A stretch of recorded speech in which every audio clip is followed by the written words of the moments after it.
So, Yeah. and my publisher told me he wanted to take me out to lunch the other day, which I knew was a bad sign. So I went and I said to him right away, I know you're going to want a chapter to look at. And I just don't work that way. You know, I'm working on 8 chapters simultaneously. It's just the way I am. So if you want to see that, you can see that. But I just can't give you a chapter. And then he, I think, he had called me and proposed this topic. And I think he was having second thoughts. But he said, well, could you change it to this and that? I said, no, I can't. Like, I'm writing it. You thought of it. It's like, this is it. But we're all friends, so it was fun. You know, it was all fun. It's a process.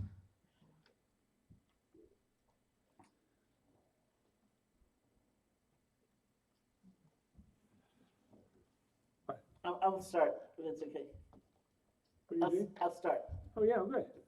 I was just waiting for some other okay. drifters.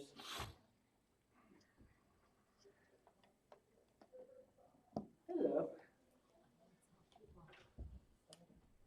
There are some people that I think want to come in, so I'll help. Yeah, that would be great if they did. Oh yeah, there's a whole bunch of people. It's like there's a bus that arrived. Right in time.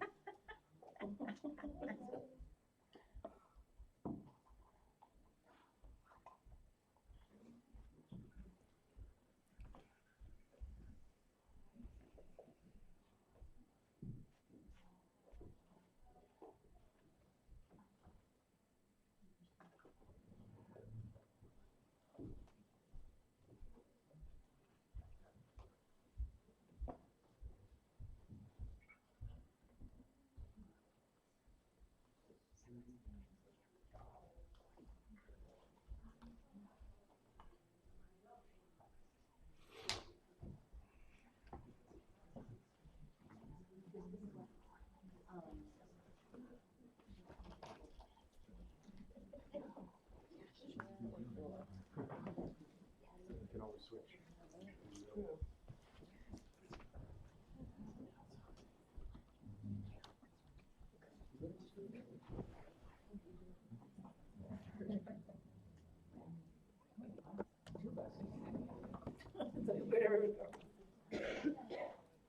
Did anyone just arrive here?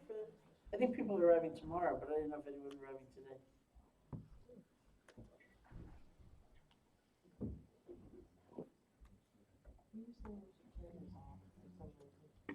Well, it might interfere with the live stream. Plus, they won't ring during class. Right.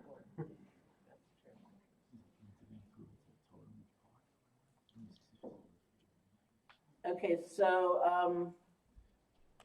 there are so many methods, as I keep saying, and varieties of meditation tools. So I want to have us do a practice, and then I'm going to go back to talk about the Four Noble Truths again. And both because I've just been writing about it, and because there seemed to be a lot of questions after this morning's session, and we didn't have that much time this morning, so I'll start there, and then once again we'll see where it might go.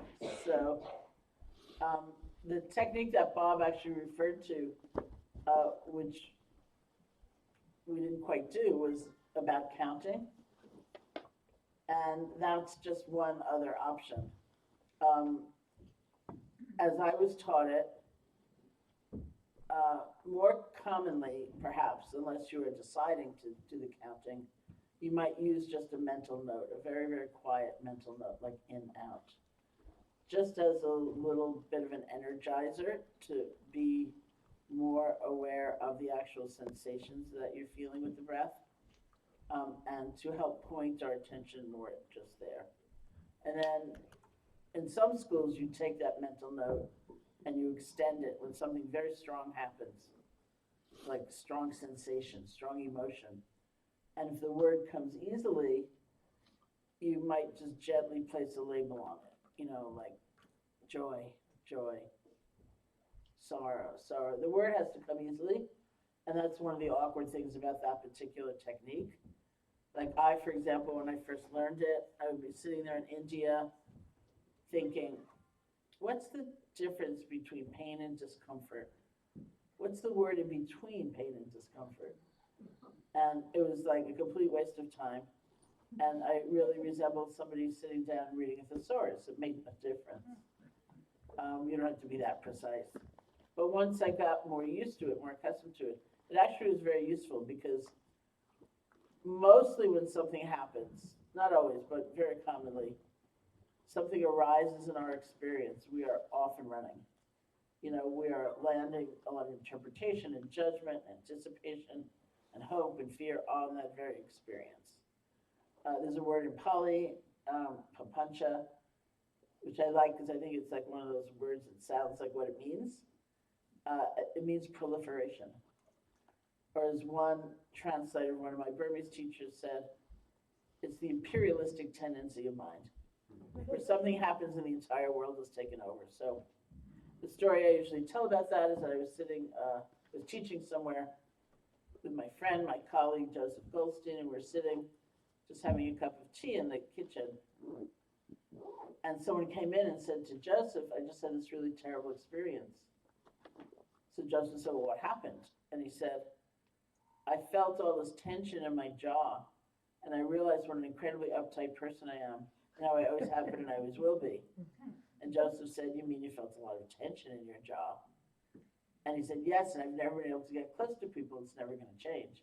And Joseph said, you mean you felt a lot of tension in your jaw? It was really interesting for me, like watching him go back and forth and back and forth. And finally, Joseph said something like, why are you adding a miserable self-image to a painful experience?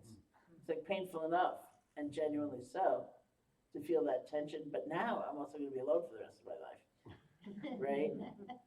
So it's not that all stories or narratives are bad. Some are incredibly helpful. It's not that all are untrue. Some are very true. And yet we need to know the difference between this is what's actually happening and this is the story I'm beginning to weave about it. Because sometimes they're not so true, and sometimes they're not that helpful. You know, there's some very, very old stories that we tend to lug around and just put on our experience. So with mindfulness, one of the characteristics is that we can get right there to see, oh, this is the actual experience. This is now the superimposition. So one of the things we sometimes say is, with mindfulness, we look for the add-ons. Not because they're bad or not because we're bad, but we want to know the difference. So we look for the add-ons. And using a mental note is something that helps us do that. Because if you're actually pointing your attention back toward anger, that is very different than, I knew that was the wrong therapist. I'm still angry after, a solid year. I spent all that money, now I need a new therapist. How am I going to find a new therapist? It's like, it's just like, oh, this is what's happening right now. Here we are. Okay, but yet a different technique that is often used to help stabilize our attention, even just in that platform exercise of working with the breath, is counting. So that's different than labeling. And as I was taught counting, it would be usually 1 to 10, right? So you're feeling the breath go in and maybe even noting in 1, in 2, in 3. And then it's said, to be kind of uncommon to get to 10. Like maybe it's in 4 and then, I wonder what the weather's going to be. Because, I never used to be such a weather obsessive. Now I'm a weather obsessive. My grandfather was. And when you realize that, then you're supposed to start again at 1. So it's not a competition. You're actually not failing. It's not pass-fail. But it is a certain way of devoting like a little extra energy to being really present and having that sense of kind of settling, right? Stabilizing between the feeling of the breath and the number that's taking up your energy, right? It's a way to channel your energy. So since Bob was referring to it a lot this morning, I thought, okay, let's do some of that, okay? So, and then we'll just go into the Four Noble Truths as a sort of rerun. So if you can sit comfortably, remember balance is the goal. It's not like ferocity. When I use that word rest your attention on the feeling of the breath, that is actually the word. I wrote one book, I can't remember what number it was, called Real Happiness, which is it's like a program for starting or renewing a meditation. And when that came back from the editor, she said something like, "You're using the word rest a lot. Are you very tired?" And I wrote back and I said, "Probably, but that's also the word." You know, sometimes with something like the breath, people think if they get a stranglehold on the breath, their minds won't wander, and they'll wander more. Rest. Okay, that's the first challenge, is that sense of balanced awareness. And the second, of course, is being able to begin again. Don't fret. Don't worry. You don't have to condemn yourself. You don't have to chastise yourself. It's like letting go gently and returning, and with a full heart beginning again. So see if you can sit comfortably. Close your eyes or not, however you're most at ease. You can find that place where the breath is strongest for you or clearest for you. Rest your attention. If you like, you can try using the numbers. No, you don't have to do it higher than 10. And if you don't get to 10 ever, it's okay.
And when you feel ready, you can open your eyes.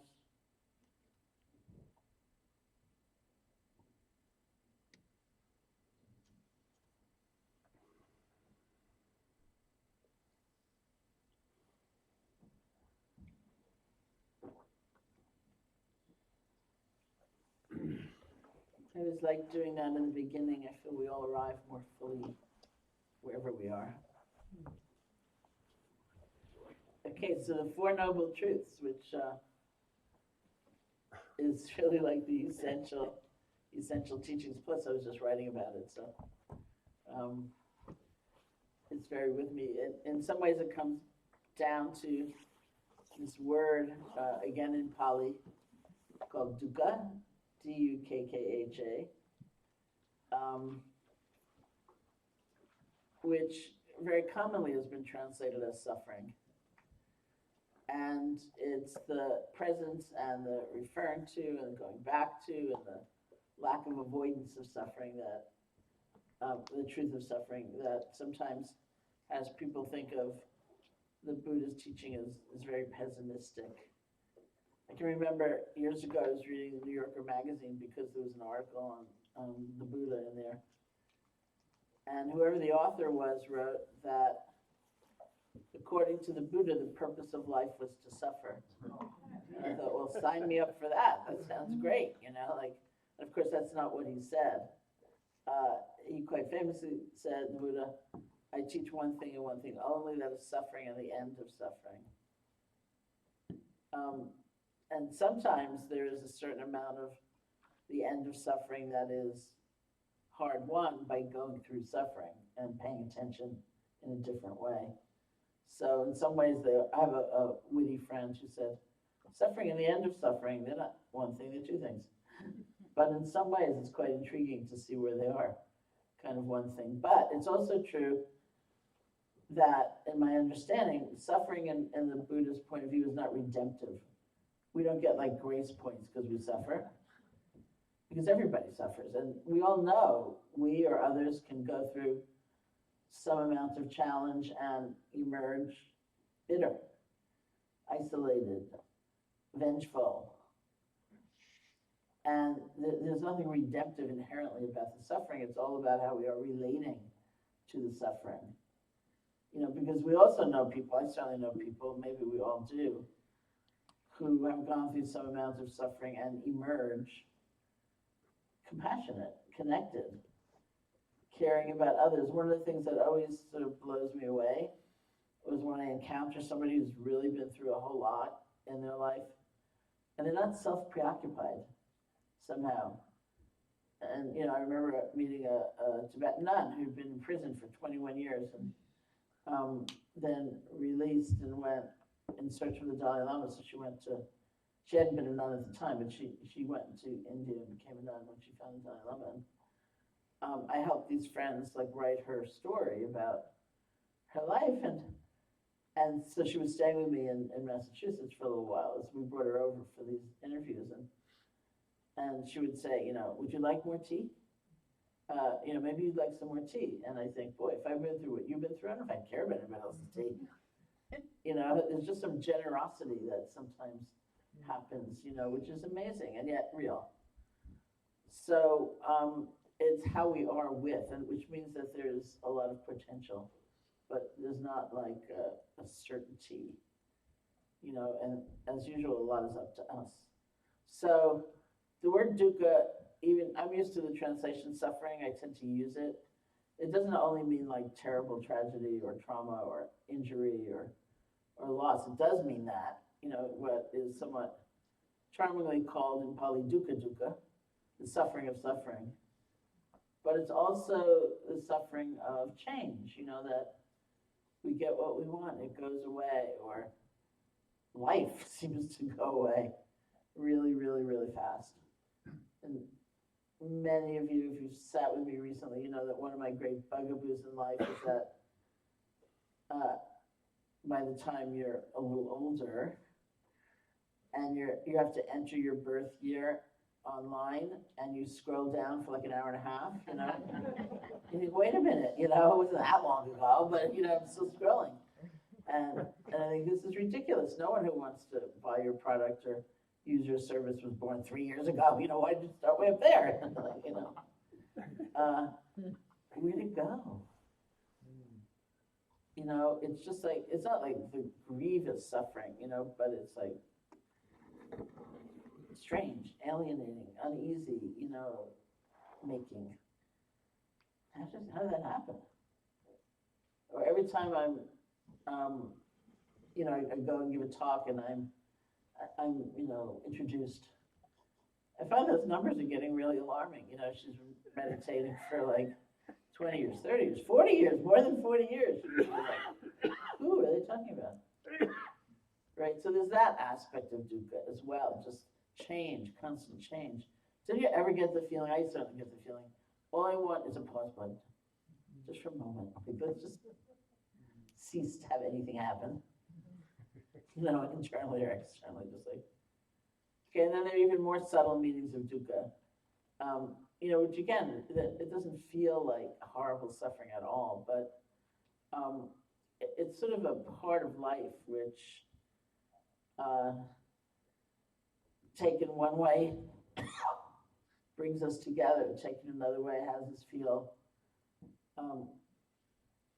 estranged from the whole process, and that has a lot to do with conditionality. So it's like if you want to have dinner, none of us has the power to say, "Puff, there's dinner," right? You need to find the food. Maybe you need to find someone to prepare the food. Maybe you need a job in order to have the money to buy the food. Maybe you need a car in order to go drive to get the food. It's just like a lot of conditions have to come together for dinner to appear. None of us has that kind of power or dominance over life, and that's, of course, a very innocuous example, but what about if you have a friend who's really suffering mightily, and you do anything to be able to say, "Puff, you're okay"? You can't do that. Because all those conditions have to come together for that person to be okay. It doesn't mean there's nothing we can do, and it doesn't mean there's nothing we should try to do, but that yearning we have to be in control, to be able to say, "I've got it," you know, it's, "Don't worry, I'm in charge." It's just not true, and the more we try, the more we suffer. And it's this kind of ache or something, you know, it's again, it's not the horrible meaning. So because of all those various meanings and more, a lot of people don't like the word suffering, you know, and so people will say dis-ease or uneasiness or insecurity or, I guess the origin, Bob can tell us, has something to do with the chariot axle that's broken, and so it's like not a smooth ride, you know, is basically the sense of dukkha. These days people say stress, and very good scholars say stress. I'm so used to suffering that when I hear stress, it's like, It's okay. all right, it's a little nouveau for me. So I keep saying to people it's like garlic naan, which nobody really understands unless you're in India 45 years ago when thought was like ridiculous. Like what? It's an invention. You know, so dukkha, something about that, is the first noble truth which needs to be acknowledged. We run and we hide, and we are taught so many things just through society, through culture, through conditioning. If you only accumulate enough, if you only do this, you won't able to experience this. If you only nicely tuck those other people away, you won't have to witness it, and therefore you won't feel it. If you, you know, and so we have to kind of disentangle from all of that, and just, I think, honestly admit this is true, and this could bring us together rather than drive us apart. And then there's a cause for, in a way, our deepest suffering, you know, the ways we are relating and so alone, feel so alone. And that have to do with what Bob was saying earlier this morning. It's ignorance. It's not understanding that the truth is we live in an interconnected universe. That sense of being so solitary and in charge and in control and all alone is a myth. So it's ignorance and attachment. It's clinging. It's holding on to the things that are never actually going to bring us satisfaction.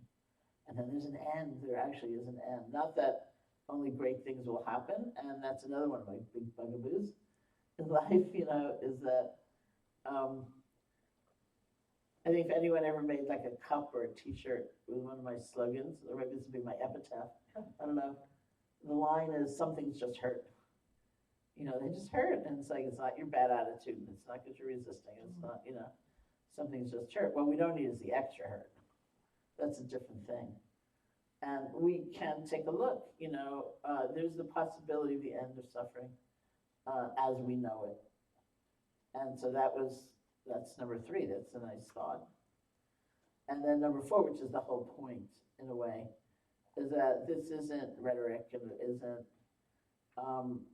abstract, and it isn't for other people and not for you, and it isn't, something to look at after you retire, because you don't have the time now, and this is potentially real because there's a path. And it's up to you to make the experiment, if you want, to see what's it like to actually put the path into practice. It doesn't work if it's not put into practice, if it's merely admired from afar. Like when Real Happiness came out, and I was on a book tour, there were so many people who would come up to me to have a book signed and say something like, I'm buying your book for my cousin because I could never do this. And I think, well, nice for me, nice for your cousin, but what's this? I could never do this thing. Why do we marginalize ourselves and take ourselves out of the center of possibility? So that path is an amazing thing to contemplate because it's so holistic. But it needs to be experimented with. We have to see what it's like. Even things like, you don't like the word right. What do you say instead of right? Balance? Realistic speech. How do we speak to our neighbor? How do we speak to our children? How do we speak to our aging parent? How do we speak to ourselves? There's a lot of power in speech. And my friend Joseph again, who seems to be here in absentia, when we were living in India, he said once he undertook like this voluntary experiment, because we used to play, we still do actually, with our lives and life practices in different ways. And he said, I think it was for like a month, he decided that he wasn't going to speak about any third person, that if he had something to say about someone, he'd say it to them instead. And he said something like 95% of his speech got eliminated. So we experiment. We say, what's it like to try to be, not to exaggerate or to be vulnerable and truthful, which are actually very connected. Speech, livelihood, the way we act, as well as the meditative components, which are, for me, the way of always returning to a sense of integrity, because it gives us a mirror on our own mind state and what we're really motivated by and what we're really trying to accomplish and so on. But that 4th noble truth depends on our intention to try to make it real. Because there's no lack of practices, whether internal through meditation or external. How do we treat one another?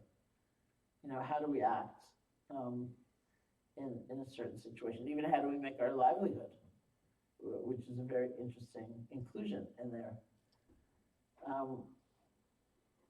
And that becomes our map. It is an experiment because there's no reason to believe in any particular result, but it needs to actually be an experiment. And so there it is, we have a map. Should we want to see for ourselves, is this actually a way of having a more transformed life? So I'm used to also the Eightfold Path, which is the 4th noble truth. I'm used to the word right, which again is a very old-fashioned translation. Bob can tell us why he doesn't like it. Well, it's not that it's old-fashioned, it's that it fits with the Western authoritarian thing, right and wrong, following a rule. You're right, you did the right thing because the rule is that. Realistic means you act a certain way because that's the realistic way to be. Because reality is like that. Someone's not ordering you, in other words. Yeah, well, it's certainly not that someone's ordering you. Right is not wrong. It's just like, it imports it into our own cultural thing of like, have to be obedient. Yes, we don't believe in that.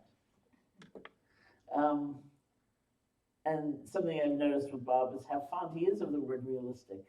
What's that? I said I've noticed how fond you are of the word realistic. Yes, well, it fits with the idea that of the 4 noble truths, the only one that's really real is the 3rd one. I don't think they can hear you. What? Are you muted? Oh, I'm not wearing this. Oh. I'm turning it over to you. You can take us into Unrealistic. reality. Okay. Yeah, the reason I like realistic is that the third noble truth of the four noble truths, the first, the second, and the fourth are considered illusory reality, which doesn't mean completely unreal, but it means sort of unreally real type of thing. Whereas the third noble truth, nirvana, is the one that's real.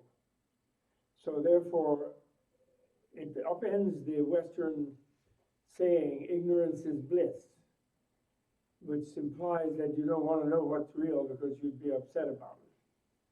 And the Buddha and that's also Eastern one too, actually. You know, in Buddha's own time, he was rebelling against the Vedist religion and not following its precepts. And he discovered that in reality, we're fine. It's nirvana. Reality is good. It's excellent. It's not something to be afraid of. And therefore, when you act well, you're acting in accord with reality. When you're kind to people, that's helpful to them and you. And it's realistic. It's unrealistic to brutalize them and to be antagonistic with them and spend your life struggling with them, and etc. You know, it's unrealistic. So it's, in other words, your cues come from reality rather than from the order of God, the high priest, the pope, the king, the president. So that's a right and wrong. Brits translated right and wrong, you know, because they want to do it right. You know? But they never would think, and nobody would think, that reality is nirvana. Do you think so? Do you think it would be easy to think that? I don't think so. That's why they're called noble truths. They're not true for an ordinary person. They're a challenge to an ordinary person. But from Buddha's point of view, his discovery, the reason he's had a lasting impact, he's the one shrink who really lasted. And his prescription is that, Four Noble Truths, and he's saying it's true for a noble person. Once you get a little bit more aware, and you realize your interwovenness with others, and that others are the major part of the reality that you're in, not that you're not important, but the others are more of them, and there's more important, then, so he's challenging you when you think, you meet somebody like me, and I think Bob Thurman is the most important. And that's really unrealistic, as my wife and my friends and my children and my everyone will be telling me. You know, that's utterly unrealistic. Realistic is everybody is equally important, and then there's more of you than me. So you're more important. It's easy equation, right? I didn't mean to start. I mean, No, I wanted you to start. Oh, you did. Okay. So what was the big question about Four Noble Truths? It's not a religious thing. They even translate it as truth, although truth is not wrong. Again, satya, the Sanskrit word satya or satya in Pali, who they don't like consonant clusters in Pali because it's colloquial language. So satya, you know, it means what is there, what is. Sat, you know, and it's a verb to be, you know, satya. And what is has to do with what is known to be there. It always has a component of being an object of knowing. To speak of a reality that no one can know is not useful in Indian thought. And so the statement that reality is nirvana and the other stuff is unreal is really very extraordinary. And we don't agree with it, actually. In fact, the way you start practice is not by believing it. So the Brits translated it as the truth because they wanted it to be a religion. And they wanted it to, the ones who translated initially, like who were British civil servants, they wanted it to be a godless religion. And so they emphasized that, you know, they expanded from non-monotheistic or disbelief in a creator, or rather, there's an actual Buddha sutta that's in this book, where not Buddha, but one of the yogis meets God. And he says to God, I want to, how does the world work? Yeah, and then God says, do you have an appointment? God says, no. Oh, well, I'm God, I'm really busy, you know, like I'm the great God. And he says, yeah, I know you're a great God. And I know people say you made the world, and I'm willing to believe that. And then what is it? How did you do it? And how does it work? And then God keeps doing his qualifications and chases him out into heaven. And then he's leaving disappointed, and then God comes outside and says, look, I'm sorry, I chased you out because I couldn't tell you the truth in front of the other gods there, the godlings. They would have been upset. Because the fact is, I didn't create it. I don't know how it works. I'm just a big shot here. I don't know what's going on. And I want you to go ask Buddha to tell people that, because I don't like it when things go wrong. I love it when things go right and they worship me and they say, I'm so great. But when things go wrong, then they hate me. Their children die, there's the Holocaust, and then they hate me. I don't like that. So tell them it's not my fault. We're all working on it together. That's the actual text, and they didn't burn them at the stake. Which shows India was a little cooler than Italy. Spain. They have an actual text where there's a conversation. God admits he doesn't know what is happening. That's the creator God. But that doesn't mean he doesn't exist as a being. He does, but he just didn't make it all. That's all. Didn't put it. So the suffering is less real than the freedom from suffering, and that's why it's only one thing. It's the illusion and the reality. And we don't think so. We think our suffering is really real. So that's when then we look at the cause of why we think that and why we're doing that, and then we will discover, if we look at it really closely, carefully, that actually it's less real than the basic well-being that we have achieved, especially we as human beings are really lucky to be able to do that. That's our special luck as human beings. These guys into deep ecology, and I read the most frightening thing about the Unabomber and his cult. There's like a cult around the world, hundreds of thousands of people that want to destroy the civilization. Anarchy. Like the guy who started World War I was anarchist. Right? There's a lot of them, and he's the prophet of the anarchists. Terrible. Because I criticize, industrial civilization, but going around blowing it up is not really the right thing to do, I think.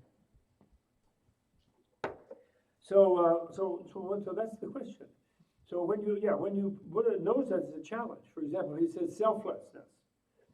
So that's actually somewhat of an assault on a God-fearing, normal person who thinks that I'm here and I'm me, and like, what do you mean? I don't have a self.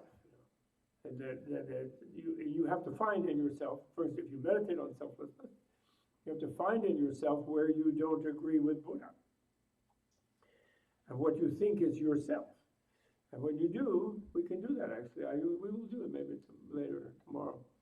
When you do that, you discover that you can't really find anything solid in there, but you still feel that it's there a little bit around the corner, sort of a little deeper inside. And then you think, maybe if I move more, I'll find it. You'll get into a thing like that. But you feel for sure, I'm me. Oh, come on. Or you can go around at a Buddhist, Congress or something, like a Buddhist jamboree. Yeah, we're all selfless. And then somebody steps on your toe, and then you kick them in the shin. Because you stepped on my toe. And like someone sits on your, squishes you in the subway or beats you to the thing. What do you mean I'm not selfless? So by saying selfless, that's a challenge. And it's a challenge to find it. If you are, then verify that. Find the self. Go ahead, look there. See what's the real self. And then you can find it, they say.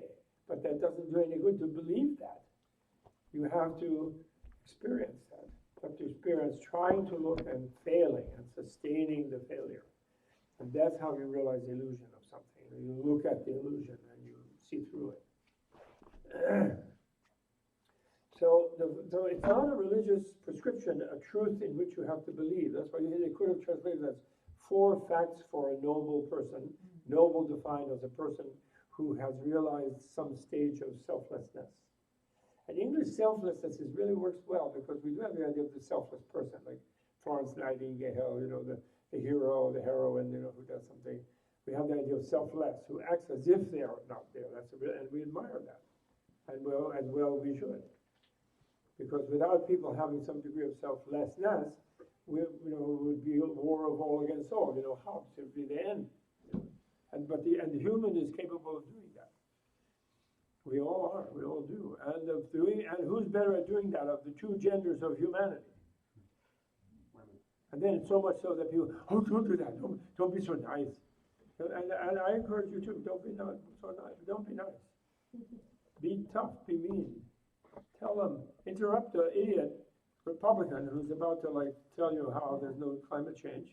After the first sentence, don't wait for 3 paragraphs until you're really angry. Interrupt in the first sentence when you know where they're going. When you're still cheery and you can interrupt in a humorous manner, like Nancy Pelosi did. Nancy Pelosi said, Donald Trump's wall is a bead curtain, like in a Chinese restaurant. Doesn't cost $1 billion, or $5 billion. Oh, okay. The FBI is calling me. So I feel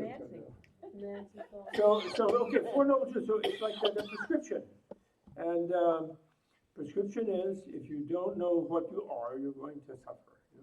If you and it's more than just don't know. If you wrongly know what you think you are, you're going to suffer because you think it's about you, and no one else does. I mean, it's just totally. It's not even rocket science. Not even complicated, right? Everyone here thinks this is their retreat. And then everybody's paranoid about everybody else. Because they know that not only do the other people not agree with them, that they're the main thing here, but the other people think each one of them is the main thing here. So everybody's like that. That's why when it gets under stress, you have a war, everybody's starving, people start getting a little tough with each other. Because each one's life is more important than anything else. A noble person, the other person's life is not more important than their own, but equally important. And then when you magnify that by lots of other people, then it is more important to aggregate the other people. But the idea that, my heart is beating to me, but your heart is beating. So your heartbeat is just as important as my heartbeat. If you actually feel that way, then you're a noble person. In the Buddha's definition of Arya, this is like difficult word because of Hitler, where he picked it from the people who studied the Vedas, the German scholars and Russian scholars who studied the Vedas, where Arya was a racial term. But by Buddha's time, it's a class term, but then he makes it into a cognitive term, a psychotherapeutic term. A noble person is one who's finished being shrunk. And what did they shrank? They shrank their self-obsession, and they became more interested in others, actually. And then they really develop themselves to be of use to others. That's the real motive, where you can really develop yourself formally. Decide, well, if I remain like an idiot, I'm going to be harmful to others. If I want to be of help to them, I really have to become different myself. Right? So Eightfold Path. Okay, coming to Eightfold Path. What I never tire of saying is that Samadhi is the 8th branch of the Eightfold Path. But ultimately, all of them, you need all of them. But Samadhi is the 8th branch. Like in this book, this wonderful story, which I'm desperate to share with you. Because when you read these things, you enter a different world of this other culture where they do think there's such a thing as a higher awareness and so forth, where a man can say there's such a thing as a tathagata. But first, when he tells the king, he says that, then first this teaching is heard by a householder or a householder's son, or one reborn in some, he's translating son, that's wrong, it should be child, because it can be female, or one reborn in some family or other. Having heard this teaching, she gains faith in the Tathagata. Having gained this faith, she reflects, this household life is close and dusty. So, like a guy wouldn't even know how dusty it was. He doesn't clean it. So therefore that proves that they translated when they put son, the British guy who did this. The homeless life is free as air. It is not easy because I don't have to clean the home. I don't have to clean it. It is not easy living the household life. To live the fully perfected home life, purified and polished like a conch shell, is much easier. Suppose I were to shave off my hair and beard. That's the guy, okay. Don yellow robes and go forth from the household life into homelessness. So then, and after some time, she abandons her property, small or great, leaves her circle of relatives, small or great, shaves off her hair and beard, dons yellow robes, and goes forth into the homeless life. And having gone forth into the seeker's life, that is, and having gone to the Shramana life, And having gone forth, she dwells restrained by the restraint of the rules, persisting in realistic behavior, seeing danger in the slightest fault, observing the commitment she has taken on regarding body, deed, and word, devoted to the skilled and purified life, perfected in morality. That's the first thing. So actually the second thing, the 8 branches, the Eightfold Path, which Sharon listed, and I know you all memorized them, right? First one is called realistic worldview. Second is called realistic life purpose or motivation. Third is realistic speech, interestingly, before basic action. Fourth is realistic ethical action. Fifth is realistic livelihood, the one ethical action that you do to make your livelihood. Then that's sixth rather, sorry. Sixth is realistic effort, creativity, deciding you're not going to decide I'm just the way I am, but you try to be something else, something more. And 7th is mindfulness. Yay, we got there. And 8th is realistic concentration, samadhi. So they are 7th and 8th. The reason for that is that if you meditate without working on your worldview and without working on your more ethicality, you will not be successful in your meditation. And even more, if you somehow are somewhat successful and develop a stronger mind, and you focus your mind on your misknown or ignorant world, you will become stronger in your ignorant world. You'll become more egotistical. That is why we've had the experience in America already, and they had it many times in Asia, where some leader of a meditation group meditates more than everybody. And then, I always think of Zen when I think really serious, like, I stare at the wall, macho, samurai meditating.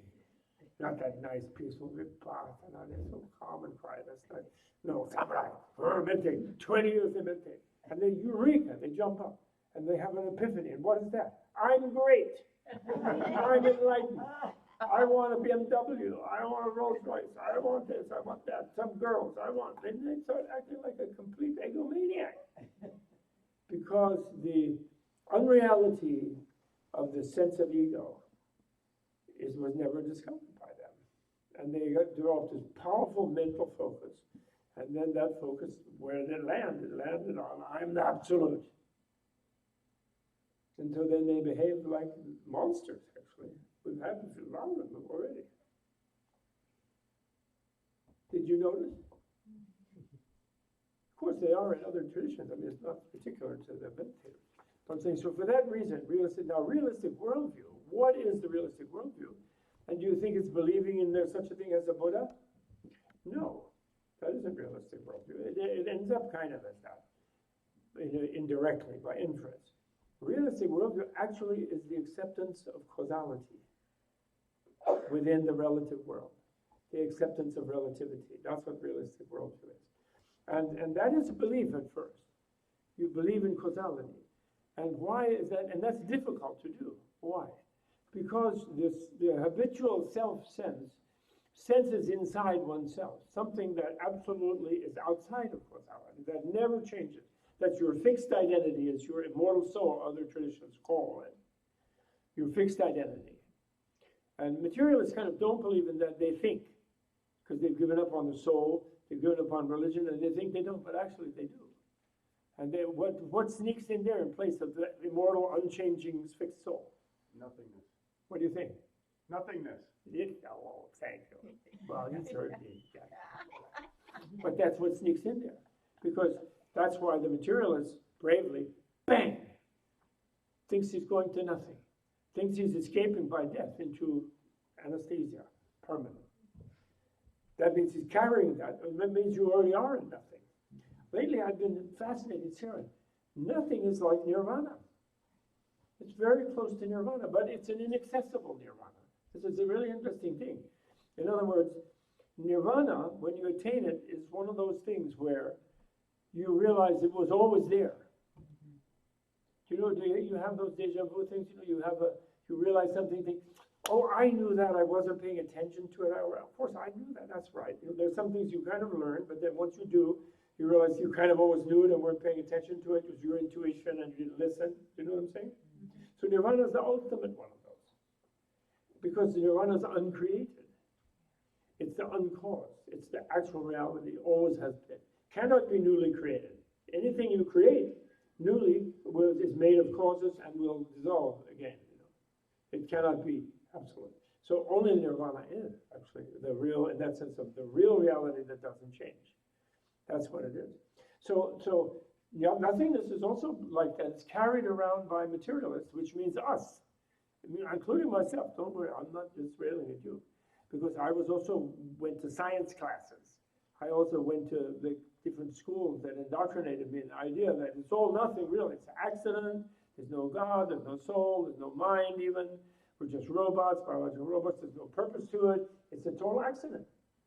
It happened in Darwin's beard or something. What? Meaningless and purposeless. Therefore, when I'm nothing again, I won't regret ever having lost my life. That makes for a bunch of psychos, because there's no consequence to everything they did. We can wreck the planet. Hey, let's make a Death Star, blow it up. Who cares? Then there's no more problem. Nobody to feed, no worry. Everybody's just obliterated. And the nice thing is, after obliteration, they don't know they're ever there, so they're not even pissed off at you. There's your Stalin, Mao. You just moved, get rid of those 20 million over there, they're in the way. They're just material quantas. Do you follow? And we're all doing that, actually. None of us are exempt. It isn't just Mr. Foxhead. It isn't just him. Or the Charles Koch. It's not them. We all are not really making the effort to really turn things off, to really make a change. All of us. Because we somehow don't feel gripped by it. You do feel gripped. You don't want to miss your bus to the city. You don't want to lose your apartment. You don't want to not book your room. You will make a real effort to make sure you have your ticket and your visa and your passport. You're really going to do that. But we are brought up to think that it's just as long as we arrange this life and buy the cemetery plot or pay in advance the funeral parlor and the fire, that they're going to burn the corpse in, and nice urn, and whatever, write the will. As long as we've done that, then that's the end of our real concern. We just don't think that the other is part of our concern. Therefore, we don't make decisions based on what lasts. Like that when he talked to the king, he said, the guy who worked for you said, you got to be king, and he didn't because of your former action. So you, Ajahn were the king, and I'm waiting on you day and night because you did something special. You elevated your merit, your karma, and now you're king. And I'm just serving you because my merit, I didn't elevate as much. So I'm now going to elevate that.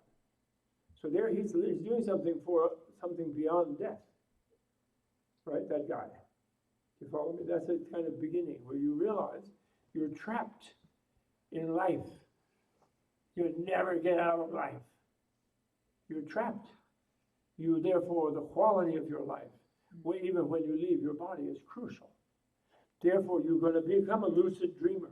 Because if you don't want to just go in that dream, oh yeah, my shrink told me, don't be lucid dreaming, because I want you to be there where you can't control yourself in the dream, and then all kinds of things will pop up and we can make progress in your analysis. But point is, if you lucidly dream, you can pop them up faster. You don't need the shrink. You don't have to pay yourself $100 an hour while you're sleeping. But that's how you learn to get down more to your instinctual level. Your deep lust, your polymorphous perversity, your deep aggression, your eros and your thanatos that Freud finally discovered over there in Vienna, which the Buddhists discovered back in thousands. I mean, everybody knows about that. The unconscious. Everybody can basically be a saint or a killer. Every human being knows that. So, people who don't tend to be more self-righteous and weird. That's true. So the point is that you accept causality, then you suddenly realize you're trapped in a web of causality. And actually, therefore, you have to learn to navigate that web of causality in the best possible way. And you never get out of it in a way you feel. They do say sort of you will. It'll be nirvana if you really do what it really is. And so the first thing you'll think when they say that is that there's another place you can go, which will be the nirvana place. You will never think right away that nirvana is this place when it's properly realized what it is. You won't think that. Therefore, people have these experiences where they're all cataloged in amazing detail. where you sort everything is just a space, you know, and you feel you're just all this vast space. You'll have that feeling, and then you'll think that's nirvana. A lot of people have realized that. Not that hard to do. It is hard, but not that hard. And then they think that's nirvana, and then they think nirvana's not in this world. But if it's out of this world, it's not the ultimate state. It's a relative state. There's a boundary which it is in something else. It's not unlimited. It's not infinite. It has a boundary in time and space. Right? And besides, it's all one. But nobody's here. I mean, I don't feel guilty when I feel it's all one in some vast space because I'm not there either. I'm feeling cool because I'm not there too. And so that must be nirvana. That's an easy mistake to make. I mean, he allows that mistake. Because then people finally get bored with that, and then they come back from that. And then they have to try to go deeper. You know? And deeper is when it's all one and everybody's here. And they're looking at you. What do we do? That's deeper. When it's one and everybody's there. And then, well, that's in nirvana. I don't want to go to that right now. I just want to keep on the front of it.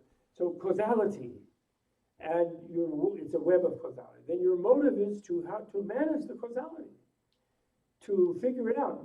Maybe you have to manage it by letting go of some things.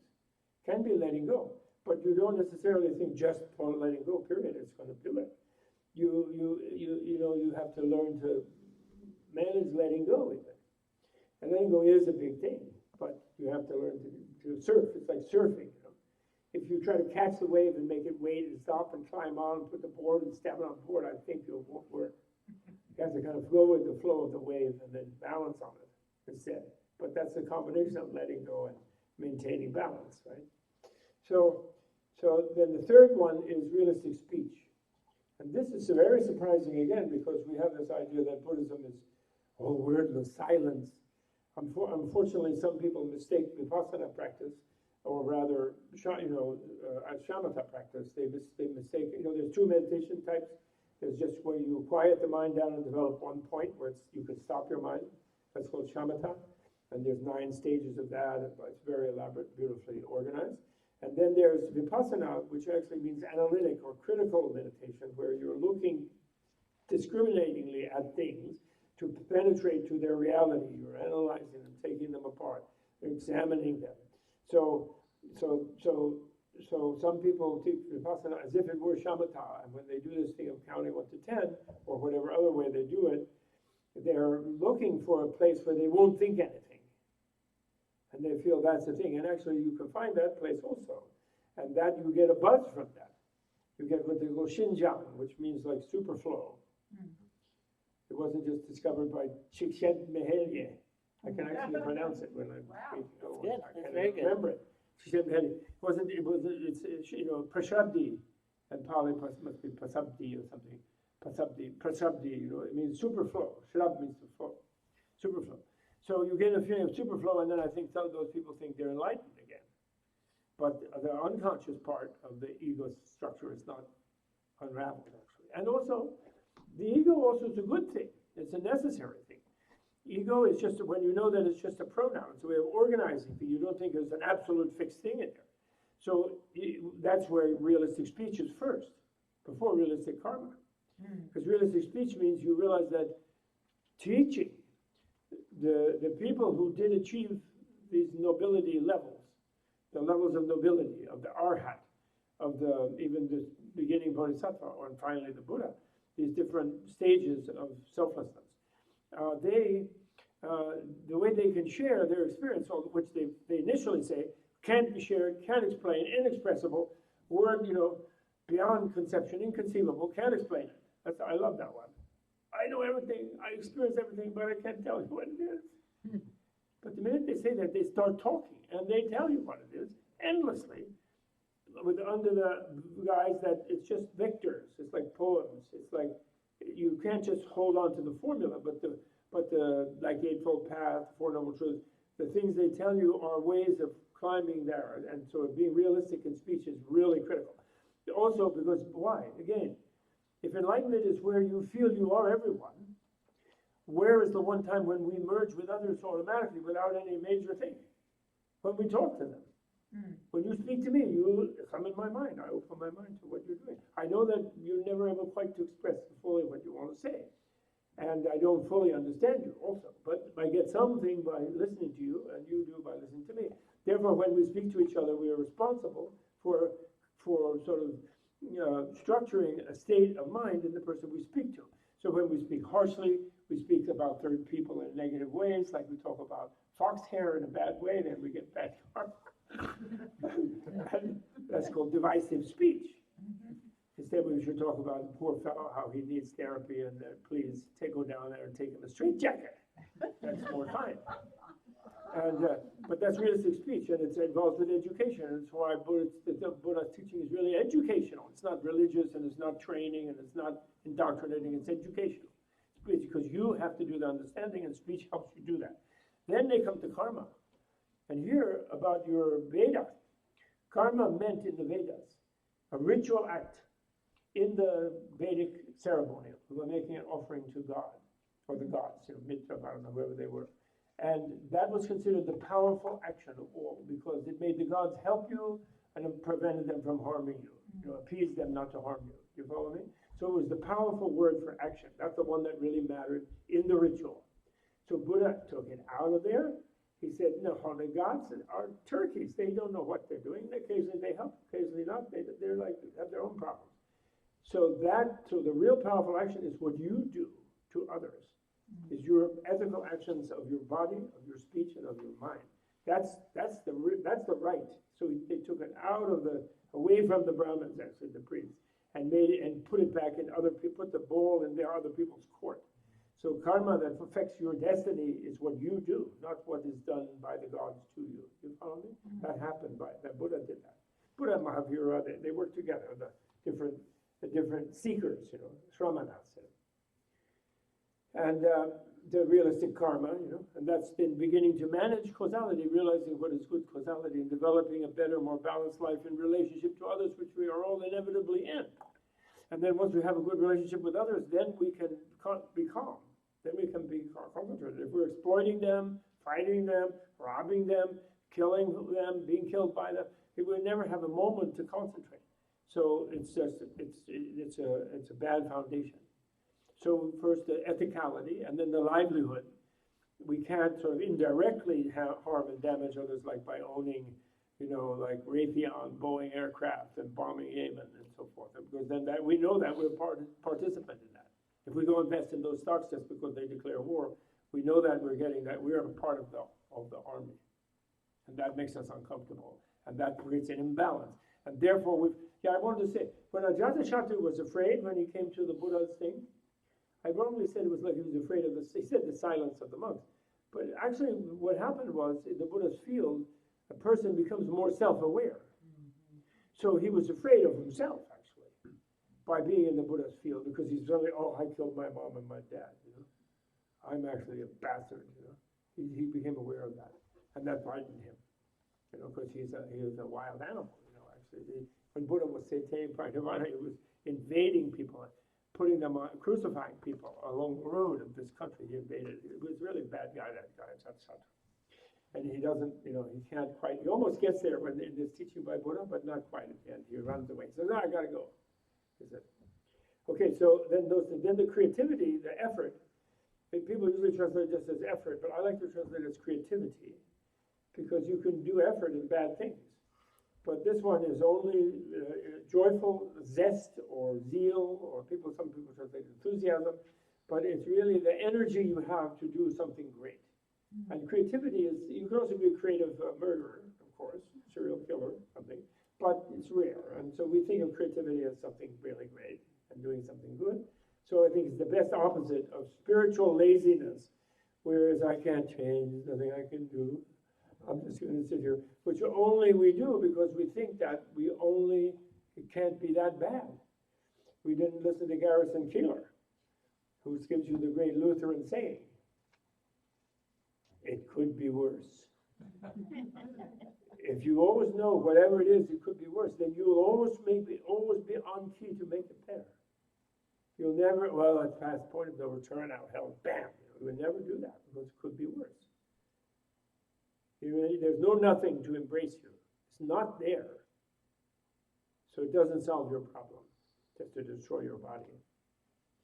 So then finally, after creativity, ethical base is done and awareness, causality is known, then mindfulness. Ta-da! Then we get to mindfulness. And then you're looking for the most powerful causality in your life. Because the most powerful causality in your life is not the president. It's not the person who bugs you, or the person you don't like, or the silly uncle who says dumb things, or whatever it is. It's none of that. The most powerful causality in determining the quality of your life is what goes on in your own mind. As you know, in the most wonderful circumstance, you can be in a bad mood and have a horrible day. In the most terrible circumstance, you can be in a good mood and you can be joyful. People feel happy when they go in the Yemen or somewhere and they feed some starving kids and horrible bombs whizzing, and they feel very happy. They get stressed out and they can get burned out, but they actually feel really meaningful and happy in life. They do that. That's why they do that. They like it. And that's not bad that they like it. Some people put them down. Oh, you do that, it makes you feel you're a do-gooder. It's good. Fine that you feel it's a do-gooder when you do good. That's perfectly wonderful. That happens to be why reality is nirvana and not actually really samsara. It's only unreally samsara, right? So then you meditate because, why? Because we have this animal instinct that we're the center and we have to jump on and beat and eat our prey. We have that deep ingrained, and the only thing that can counteract that deep instinct is samadhi, one-pointed concentration that can drill down deep into the mind and unearth the instincts even. Again, a Buddha is defined as a person. Now just to think of how extraordinary this is. Remember I said it's a very big thing to try to imagine this higher being. Buddha is a person who, if locked up in a time, some mad scientist locked up in a time vault, time vault that nobody can open, even the scientists can't open it until a certain time is up, with an amount of oxygen that would survive only 3 people. And there's 4 people in there. The Buddha is the one who could simply stop breathing to save the 3 without twisting or freaking out or going into convulsions or anything. Just stop. Because there's no automatic reflexes in the Buddha. It's all unraveled, and the whole thing could be redesigned in some other way. It's aware of himself as a subparticle energy level reality, which is, I know, preposterous sounding, but that's a definition actually. That's why Buddha can be many beings at the same time in the same place, and why Buddhists have a hard time dealing with Christians and their idea that there's that the omnipotent God created the one emanation or incarnation or son in one place, and that's it. And you didn't make that one and you're done for. They can't get that. I met this Lama. I told that story about the Lama talking with the Lutheran minister in an interreligious dialogue. And saying, how can you say it's omnipotent? How many kids do you have? There are 5 kids. Well, you only allow God to have one, and the guy's omnipotent? How can that be? He was questioning like that. Never could break through the rigidity of that idea. So then he turns to me in Tibet and he says, I guess the old boy only had 1 bullet in there. So then I burst into laughter, then I had to cover. Well, he said, something. Maybe he did something when you weren't looking or something. The Bible writers weren't looking. Maybe he had another few kids, maybe a few daughters. To get something done, since they're the ones who do better work. So that's the Eightfold Path. And it's the 3 educations. Education in ethicality, education in mind, and education in wisdom, which means knowledge of reality, knowledge of causality. Okay? So, and that doesn't mean being a Buddhist. It just means deciding to take responsibility for yourself. Like, for example, yoga is really a great thing. And Lenin made it illegal in the late 20s before he handed things over to Stalin. And then Stalin, you could go to Gulag for doing yoga. Because yoga is taking your health into your own, taking responsibility for your own body and your health. And it involves, what we think of, which is actually tantric. This is an argument that Carol and I have. Yoga is actually tantric by paying attention to the body, non-dual and tantric. It's not like Yoga Sutra, but still, it is where you take responsibility. You lower your medical bills. You don't have to buy all that arthritis medicine that doesn't work, or all those painkillers that are bad for you, actually, Equanimity and this type of stuff. You will not have as much arthritis if you do really yoga steadily in your life. It's really hatha yoga. It's really wonderful. There are other yogas. The Eightfold Path is a yoga. In the Eightfold Path, what yoga means, in this sense, is yoga means joining, right? Joining. So what it means is you take the real reality, which is Third Noble Truth, Nirvana, and you join it with the unreal reality. You yoke your relative life to the absolute that Buddha encouraged you to aspire to as a freedom from suffering. So you take that freedom and you yoke your relational, responsible interactivity with beings to that freedom. You do. Nirvana means freedom. That's what it means. It doesn't mean some negation, negative thing. Well, freedom is a negation, right? So that's it. So he tells the king about this. And what I love, a beautiful thing, there's some really nice things, and he says at the end, what I particularly love, he says, one of the amazing things he says here, which I really fainted when I encountered it, is that just before Nirvana, he talks about how the seeker, because he's all telling about the fruits that the seeker gets, lists of them, the different samadhis, the mindfulness, the different contemplative realms where he can travel up and down in the heavenly planes and so forth.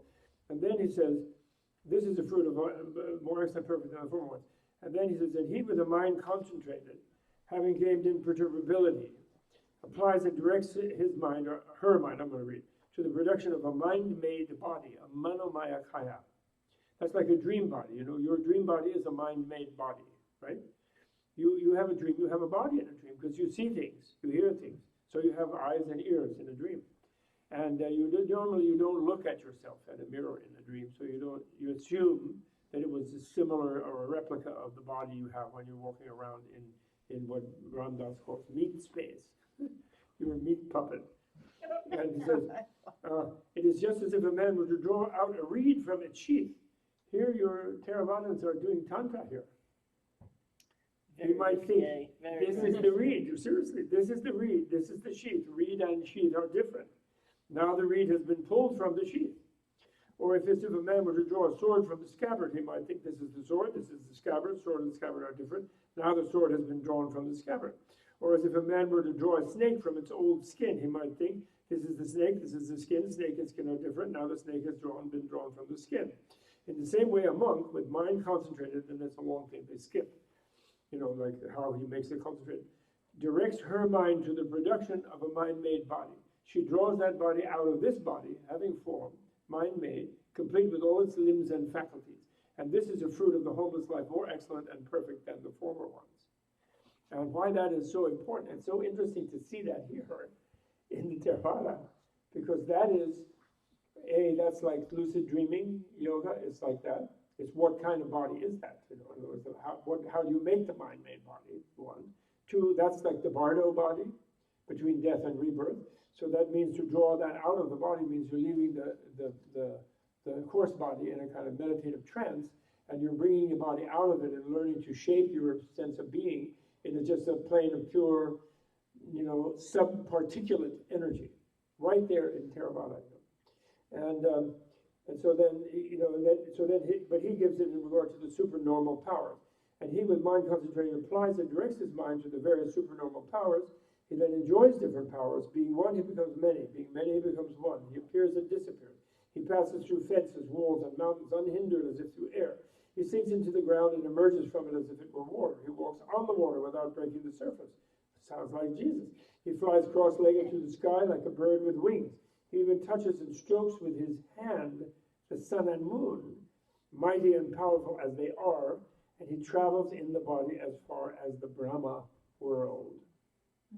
And then he has these, so there you have a psychonaut, Theravada psychonaut.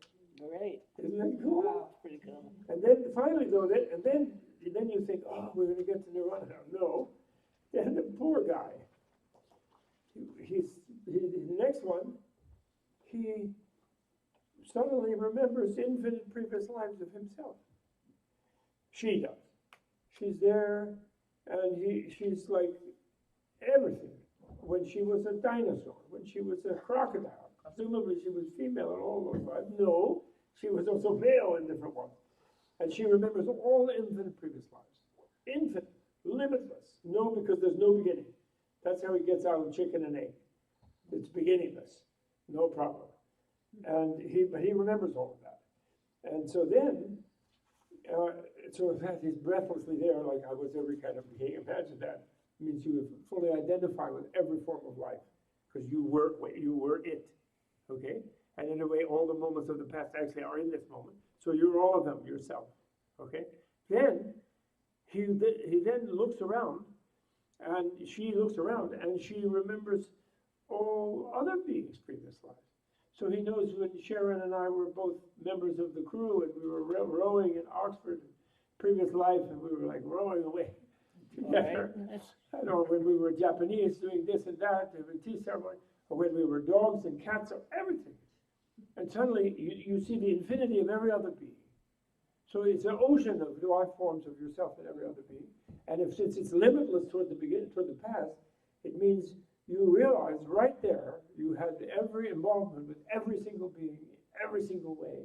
Your mind explodes in the past like that. And these are visceral memories. It's really amazing if you think about it. That means the full, true, universal compassion is achieved right there, even though they're not hammering on compassion, because this is Theravada. This is the individual vehicle. They're not really scrubbing it. You all have to do that. They don't say that because it's too much. It's so inconceivable, but it's right there in the story. And so those guys nowadays, modern Buddhists, oh, there's no form of future life. Oh, no, but you don't need that. Oh, we're going to be enlightened without that. That's just such a drawdown. Oh, no, that's a good word. It's a sum down. It's a drop down. It's terrible, really terrible. Finally, when he gets there, here we are. We're all one giant ocean of plasma. We've all been living practically in each other's bodies in every form. We've been enemies. We have eaten each other and devoured each other as prey. We've been each other's mother, however, is most important. And as humans, we've all been moms to everyone, and everyone's been our mom, which is the nicer way, giving us life, physical life. And then he attains nirvana. Then he's forced to attain nirvana. And this is suffering. This is the origin of suffering, the cessation of suffering. This is the path leading to cessation of suffering. And he knows as it really is. These are the addictions. This is the origin of the addictions. This is the cessation of the addictions, or this knowledge, the lust, the hate, the pride, the envy, and all that. This is the path leading to the cessation of the addictions. I think addiction is better than affliction, frankly, because affliction already is the suffering. These are the causes of the suffering. And they also make people like them because they seem good, like an addictive thing. And through his knowing and seeing, his mind is delivered from the corruption, from the addiction of sense desire, from the addiction of becoming, from the addiction of misknowing. And the knowledge arises in him. This is deliverance. And she knows birth is finished, meaning not wrongly that she becomes nothing, but that means birth driven by involuntary instinctual grasping at concrete, some sort of separate entity that is me, separate from the universe. The holy life has been led, done is what had to be done, there is nothing further here. Just as if the sire, I love this, in the midst of the mountains, there were a pond clear as a polished mirror, where a man with good eyesight, standing on the bank, could see oyster shells, gravel banks, and shoals of fish on the move or stationary. And he might think, this pond is clear, there are oyster shells, etc., etc. Just so with mind concentrated, she knows birth is finished, meaning involuntary, instinct-driven birth. The holy life has been led, done is what has to be done. There's nothing further here. This, sire, is the fruit of the seeker's life, the shramana life, the retreatant's life, visible here and now, which is more excellent and perfect than the previous fruits. And, sire, there is no fruit of the seeker's life visible here and now that is more excellent and perfect than this. At this king, Ajatashatru exclaimed, "Excellent, Lord, excellent." It is as if someone were to set up what had been knocked down, or to point out the way to one who had got lost, or to bring an oil lamp into a dark place so that those with eyes could see what was there. Just so, the blessed Lord has expounded the Dharma, the teaching, in various ways, And I, Lord, go for refuge to the Lord, to the Dharma, to the Sangha. So he does, actually. But, so may the Lord accept me from this day forth as a lay follower as long as life shall last. Transgression overcame me. Now he sort of confesses. Lord, foolish, erring, and wicked as I was, in that I, for the sake of the throne, deprived my father, that good man and just king of his life. And notice, this is why he doesn't make it, though, because he doesn't mention mom. What a turkey. May the blessed Lord accept my confession of my evil deed, that I may restrain myself in the future, which he does not do, unfortunately. Indeed, sire, transgression, and Buddha says, transgression overcame you when you deprived your father, that good man, good king of his life. But since you have acknowledged the transgression and confessed as is right, we will accept it. For he who acknowledges his transgression as such and confesses it for the betterment in the future will develop, will grow in the noble discipline. And at that, King Ajahn said, "Oh, Lord, permit me to depart now. I'm busy and have much to do." Which he doesn't. It's full moonlight. He hasn't got a thing to do with his 500 wives and 500 children. Do now, Your Majesty, as you think fit. So the Buddha doesn't try to restrain him. Then Ajahn rejoicing and delighting at these words. He's rejoicing because he has a little superficial kind of, he became a Buddhist or something, or he took refuge. But he didn't really do what Buddha wants, which is really enter the education system, which doesn't mean necessarily even being a monk, but he didn't really go. And he arose from his seat, saluted the Lord, and departed with his right side toward him, respectfully. As soon as the king had gone, the Lord said, the Bhagavan, the lucky one, Buddha said, the king is done for, his fate is sealed, monks or mendicants. But if the king had not deprived his father, that good man and just king of his life, then as he sat here, the pure and spotless eye of Dharma, the eye of truth, would have arisen in him. Thus the Lord spoke, and the mendicants delighted, rejoiced at his word.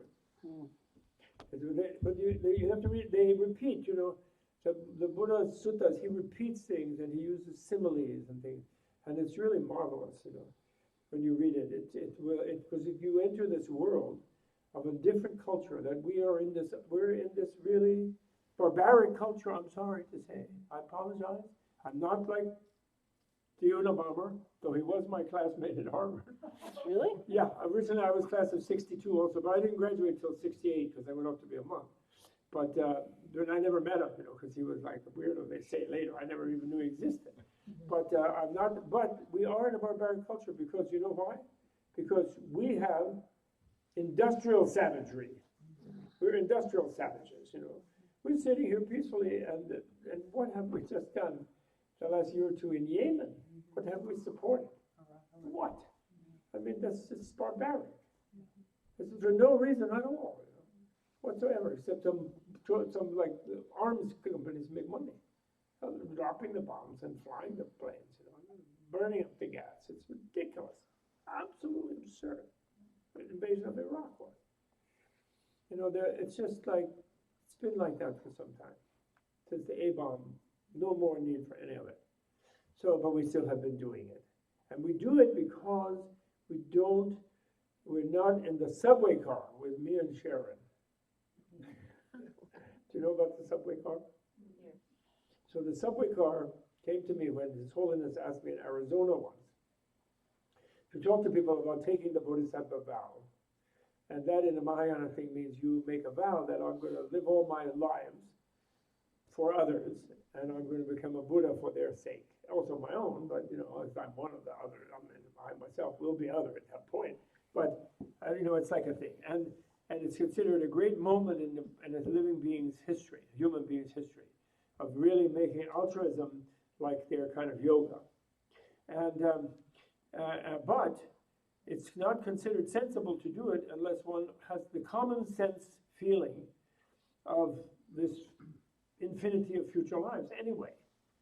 That you're going to be there with them all anyway, all the beings, so you might as well optimize your situation with all beings. And what is the optimal situation of all beings? What is the optimal situation of two beings? When they love each other, both of them. Meaning true love, not possessively. Each one wants the other to be happy. So if all beings wanted every other one to be happy, that would be the optimal situation, right? So a Bodhisattva wants the world to be like that. They want everyone else to be a Buddha and enlightened, and themselves also. So they'll all love each other, if you follow me. Then that's the best way. Everyone being out for themselves with everyone else against them is the worst possible way. I mean, that's just logical, right? So anyway, I was giving this speech to these guys, and then I found myself, to my surprise, telling them not to take the vow. Because that is the Tibetan thing. Don't take that vow that I'm going to save all beings from suffering unless you really think you can do it. And you're really going to do it. So it's a real thing. If you take it when you think, well, it's impossible, you know what? Or I'm just saying it because it sounds nice, but it's not really possible because I only live, so many years, and then I'll be nothing. And they'll be nothing anyway. So they'll just be saved by dying. If you have that cultural view, you will not do that. So I was telling them that. And then I said, it's like when you get a common sense view of yourself embedded in infinite life. It's like in the New York subway. People from Arizona were not quite getting it, but there were a lot of New Yorkers there. And you're in the subway, and when you get on the subway, you have, that was, I think, not, everybody was not on their iPhone at that time. It was like, so you have to have your own pocketbook or newspaper or something. So you immediately look at the paper. You maybe find a seat or you stand up, but you don't look at anybody else. No eye contact with anybody else. You don't have anything to do with any of them. If they make eye contact with you, you like creep down the way, move away. And then when you get out, you make sure they're not following you. And you don't want to be involved with them. And that's the way it is in New York. If you don't bother them, they don't bother you, right? Then mad scientist comes, and you're on your subway on Broadway 7th Avenue line. You're going down to Lincoln Center to see opera. Down there, and suddenly there's a stops, and then it pulls in some way, and you hear a switch change, and then suddenly you're in a side thing, and then Henry Kissinger's voice comes on. This is a national security experiment. You will not get out of here forever, for your life. We are keeping you here. We will tell everybody you are doing national heroism. Don't worry. You'll be fed. They will be taken care of. No problem. But you will stay here forever. And so then you freak out, and you wave your credit card and shout and scream. And then finally you decide you can't get out of that car. Then what? Do you start looking at other people in the car? You definitely do. Who's loony? Who's maybe my friend? What, you look around. If somebody starts having a huge spasm, everybody tries to calm them down, whatever. You suddenly are engaged with them, because you feel you're stuck with them, And so until you feel like that about all beings, don't take a vow to become a bodhisattva and help them. That's what I was telling the kids, right? And Sharon likes that. And I think even Joseph put in his book. Everybody puts my subway car in his book. But I only thought of it because I was with Dalai Lama. So it's so great to give a talk around Dalai Lama, even though he's snoozing in the other room. It is, because you really get good ideas, because it's his field, That's why Menlo is good. This is his field, Dalai Lama slept here. And he met the Naga here. Naga? Nagas are kind of underground beings.